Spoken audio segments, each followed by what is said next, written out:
मी पद्मश्री महाराष्ट्र शाहीर साबळे यांचा नातू. हे सगळं स्वप्नावरती एका रात्रीत पाणी पडतं तेव्हा काय वाटलं असेल. मी जर चांगला दिग्दर्शक नसतो तर इतक्या सिरियल्स मी स्वतः डिरेक्ट केल्या, त्या चॅनलला टेलिकास्ट होत होत्या, टीआरपी हायएस्ट होते.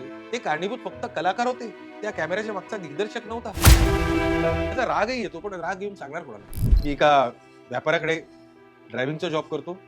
सुरुवातीला थोडं वाईट वाटलं, पण माझं घर चालवायचं आहे, मला करावंच लागतं. नशीब कसं तुम्हाला असं नेत असतं आणि अचानक एका टोकावर नेऊन वरनं खाली पडतं. त्या दरम्यान मध्ये केदार दादाला सिरियल मिळाली. म्हणलं काय करतोय, ये शूटिंगला ये. म्हणजे माझं काम होतं की कपडे न्यायचे, चपला न्यायच्या कलाकारांच्या, ते त्यांना द्यायच्या. 100 रुपये मिळायचे. अचानक स्वतःला एक चित्रपट करण्याची संधी आली आणि थोडीशी मग नाराजी झाली. पण एक साधारणतः 4-5 दिवस झाले आणि मला कळलंच नाही की तो चित्रपट प्रोड्युसरनी का उतरवला.